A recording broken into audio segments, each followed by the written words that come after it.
And look, seriously now, today, there are literally hundreds of really good free internet-based and phone services with highly skilled, highly trained people ready to support me in whatever shape or form that could look like. So the fact is, it's really up to me that I have to.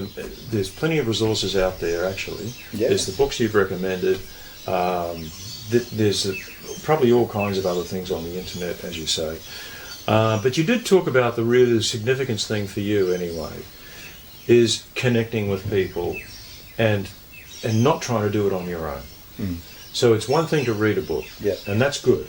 That's good. That can be a start. That can be. But actually connecting with someone or a group or just doing anything to get out of the house, to break the isolation pattern, is highly effective. Probably really, you might say essential. Essential. And, you know, like in my work, it's talked about having a therapeutic community to do my work in. And, you know, again, leaving the substance use, I cannot associate with people who are using drugs. Otherwise, I'm highly prone to fall back into old behaviours and old patterns. So I need to find a community that is on the recovery path. And yes, there's lapse and there's even relapse at times. However, there's a commitment that I don't. These old behaviours are not serving me anymore, and I'm putting them down. And I want to go back. I want to go. I don't want to go back. And I'm moving forward to at least being clean. Yes.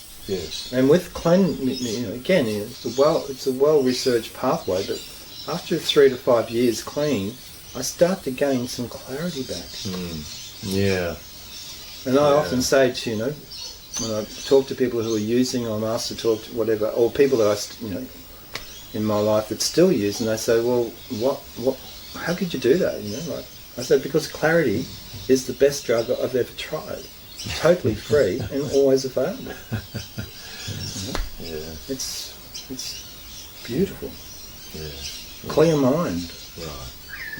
Okay. Now, Gazza, what setbacks did you face and how did you deal with them, if there were any? Yeah, look, because I actually stopped creating chaos in my life. I haven't had major setbacks. There's been, you know, my wife now, Robin, and stuff. We've come through a major financial meltdown. We were embezzled for a large sum of money,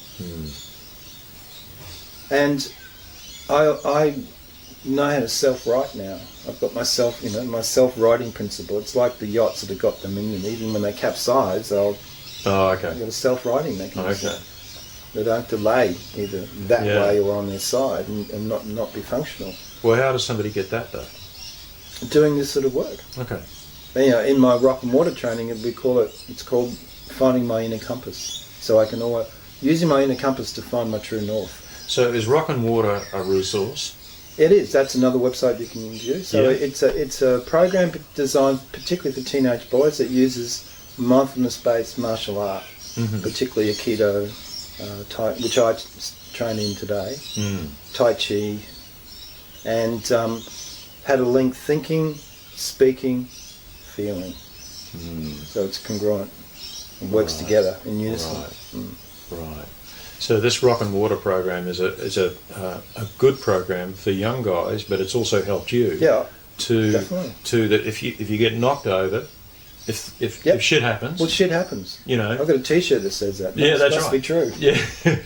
If shit happens, this has really helped bring things back to centre and be able to put it in perspective. Definitely. It's like the world isn't necessarily going to end. I can deal with this somehow. And I now know the terminology of post-traumatic growth. Which means what in ordinary language? Well, instead of moving down post-traumatic stress, I actually use it to expand into. Because I'm moving towards situation. Moving towards, like because a brightness of something. Life is unfair at times. Things happen at times. And you know, my training is that pain is inevitable. Suffering is optional. True. So when I am in pain, I reach out. I connect, and I tell people about and share my pain Yeah. with those, not from an imposing place, but from a place of empathy. Yeah. And people who are generally wanting to support me. Yeah. So you can clear it and move on.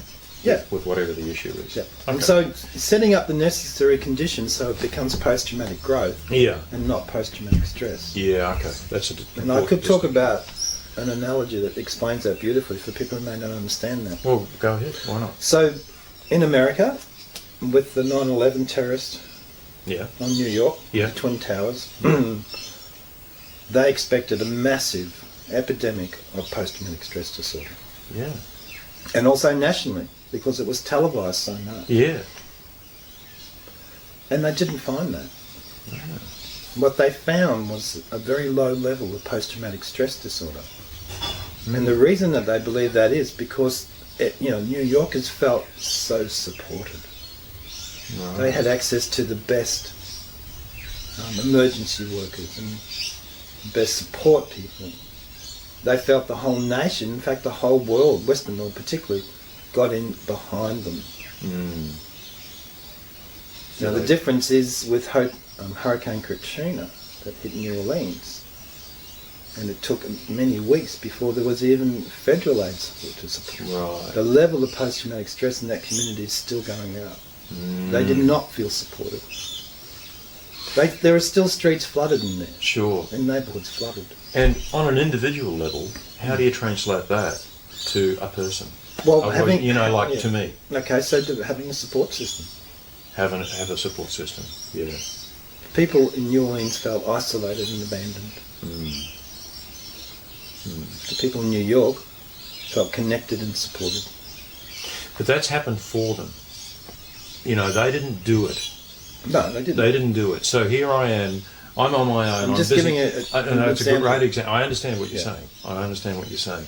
So the thing is, it sounds like what I'm interpreting from what you're saying is that I need to create a support structure around me. Yeah. I need to create a supportive environment for myself. Yep, Correct? correct. Yeah. Yep.